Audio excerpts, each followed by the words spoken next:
sementara, jelek sementara, sakit sementara, sehat sementara, kaya sementara, miskin sementara. So everything on this earth, segala sesuatu yang ada di dunia ini memiliki label yang sama, yaitu sementara. Allah berfirman dalam hadis qudsi, Rasulullah bersabda, "Ad-dunya khuliqat lakum wa antum khuliqat lil akhirah." Dunia ini Allah ciptakan untuk kita, sedangkan kita ini dicipta oleh Allah untuk akhirat. Ini kalau kita mau perhatikan ini hadis qudsi, dia perlu sebenarnya siksa kita lalu rezeki. Pegawaian bilang dulu sampai kerja ke malam. Kemudian karena dunia ini dicipta untuk kita, jadi mestinya dunia yang datang kepada kita. Kalau kita khusus amal kita untuk akhirat. Lagunya dong setelah sembahyang dunia. Ini kan terbalik. Kalau orang Padang bilang tabalik, terbalik itu maksudnya. Cara berpikir kita terbalik. Kalau kita ada satu orang nih, kita lagi undangan kemarin, ada minggu kemarin, undangan di pagi hari untuk silaturahim, ada hajatan. Adalah satu satunya sepupu, dia cerita, dia bilang, "Pak Ustaz, kita harus imbang dunia dengan akhirat." Benar-benar sama pada imbang, seimbang antara dunia dan akhirat. Ulama sepakat tidak ada manusia yang sanggup bisa menyeimbangkan antara dunia dengan akhirat. Kenapa? Waktu hidup kita ini dalam satu hari satu malam berapa? 24 jam. Coba bagi 12 jam untuk dunia dan 12 jam untuk akhirat. Aran sanggup? Anekto. Dengan lagu Quran anekto. Dan saya suka mengucapkan kata-kata ini keren. Tidak ada orang yang sanggup bisa menjadikan kehidupannya itu 50% untuk dunia, 50% untuk akhirat. Kita diminta 10% saja, sanggup enggak? Dari 24 jam itu 10%-nya berapa? 2,5 jam saja gunakan untuk agama. Kalau kita mau hitung-hitung, ada sembahyang nih, paling belo status ayat, ada surat sembahyang maghrib, atau sembahyang isya, atau sembahyang subuh. Itu paling bagus sholatnya itu 10 menit. Baik, namun 10 menit kali 5 berarti cuma 1 menit, sisanya dikemanakan? Ini mencatur buruk mendak. Mencatur itu kata ulama itu bukan perbuatan sia-sia, tapi perbuatan tercela. Kemudian yang sembahyang sih mencatur. Saya dulu kalau mencatur diharap dengan kalahan di kampung. Saya nggak cekat mencatur. Bila tuan jangan alih-alih selesai dia kalah dari dia. Apalagi kalau kita bikin dia emosi ya, pancing dulu emosinya kalah dari nak dia mikir dia. Lagu dia itu pura mencatur. Sembih-sembih waktu kita. Lebih baik kita gunakan waktu kita untuk silaturahim. Kemarin kita, silaturahim niki ada kematian saudara kita. Pesentian terakhir namun orang biji jari, kadang jari, semeton jari yang meninggal malah niki dan baik abot milu zikir. Kembali, lamu mabot milu zikir lewat sini mati, ini dengar. Lain ini dengan milu zikir, dia namanya dengan zikir. Karena memang seperti itulah kehidupan ini. Kalau Anda baik, maka orang juga pengen berbuat baik. Karena memang yang menggerakkan hati dan pikir kita Allah Subhanahu Wa Taala. Yuara batul, din dong milu bertukar. Lamun mati batul. Lamun mati ini mau ditukar kira-kira seperti apa? Itu berbahaya. Oleh sebab itu, mari kita jaga silaturahim. Dari kampung dia bersapa satu sama lain.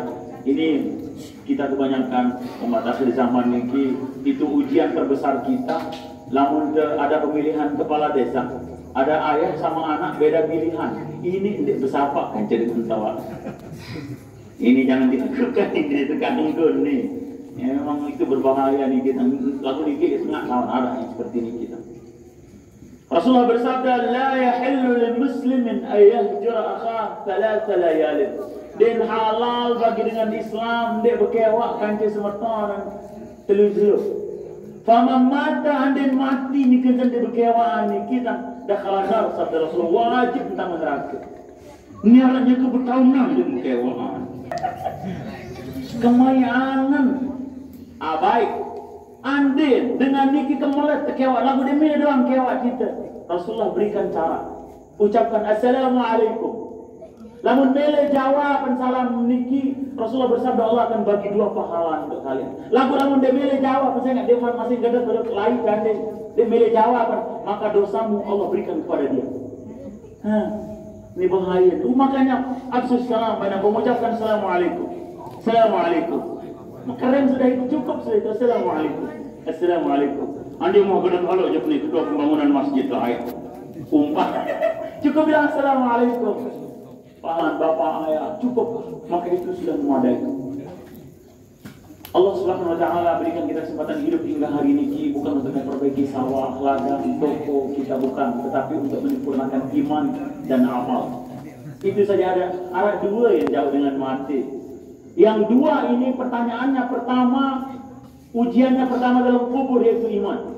Iman itu pertanyaan pertama, man rabbuk. Lalu yang kedua bahasa Arab, yang kedua bahasa Inggris. Apa malaikat yang bisa bahasa Inggris? Penter. Tidak namanya bahasa Inggris malaikat. Tapi pertanyaannya man rabbuk. Siapa Tuhan? Siapa Rabbmu? Maksudnya apa ini? Ini pertanyaan Niki berkaitan dengan iman di dalam hati.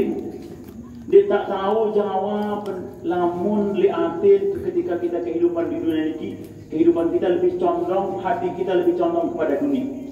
Di dalam surat An-Nazi'at Allah berfirman, "Fa amma man tagha wa athara al-hayata ad-dunya fa innal jahima hiyal ma'wa." Adapun bermula orang-orang yang dalam kehidupan di dunia ini lebih condong kepada negeri dunia daripada negeri akhirat. Lebih contoh dengan lebih condong kepada dunia, ada jika nambah mengembang. Apakah dia lanjutkan nambahnya atau pergi memenuhi panggilan azan? Aneh. Nah, ini tidak jernih. Ini yang sampaikan di Lombok Timur. Ada kematian juga kayak gini. Mau cerita dalam hadis diceritakan sahabat Nabi SAW lain. Lamun jika nambah menit dan angkat tambahan, mulai atas masih tertambah mendengar bang. Allahu Akbar. Dan bani petri tambah untuk julu. Mun keteh nojok muri, khawatir tambah niki lebih besar dalam hatinya daripada Allah.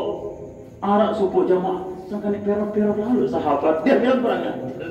Bukan begitu karena takut menjadi syirik dalam hatinya.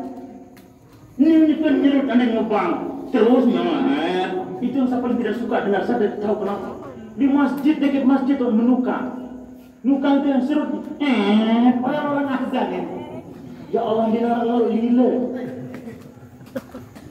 Kalau dia lanjutkan nyurutnya, dia lanjutkan kerjaannya ketika azan dikumandangkan, khawatir hatinya menunjukkan, perbuatannya menunjukkan bahwa pekerjaannya lebih besar daripada Allah. Kan bisa menuju syirik nih kita. Oleh sebab itu hati-hati. Lamun mulai ngebang ya. Ada teman kita namanya Hyaini Hasan, dia wali kota Bengkulu. Ini kan jari ketua DPRD tingkat 1 Bengkulu. Jadi kalau dia sedang rapat paripurna, ketika azan dikumandangkan, dia bilang sama anggotanya, kita berhenti dulu, nanti kita lanjutkan. Untuk menghormati azan, dia bilang. Mungkin rapat, dia bisa itu azan, malik kan. Musuhul telu-jelu.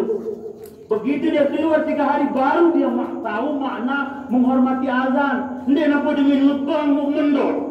No, bukan. Menghormati azan itu mendatanginya ketika dikumandangkan azan, maka kita tinggalkan semua kegiatan kita menuju kepada Allah Subhanahu wa taala. Ini caranya bagaimana menghormati azan.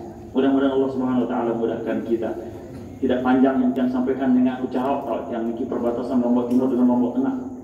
Nanti kita sambung lagi sesuai dengan janji yang mungkin kurang lebih 15 menit atau 10 menit. Insyaallah jika Allah Subhanahu wa taala kehendaki kita akan jumpa kembali. Lamun tendek terpedai Allah taala di dunia niki, mudah-mudahan terpedai itu lemak di dalam syurga Allah Subhanahu wa taala. Amin ya rabbal alamin. Lebih dari kurangnya mohon diikhlaskan. Assalamualaikum warahmatullahi wabarakatuh. Waalaikumsalam.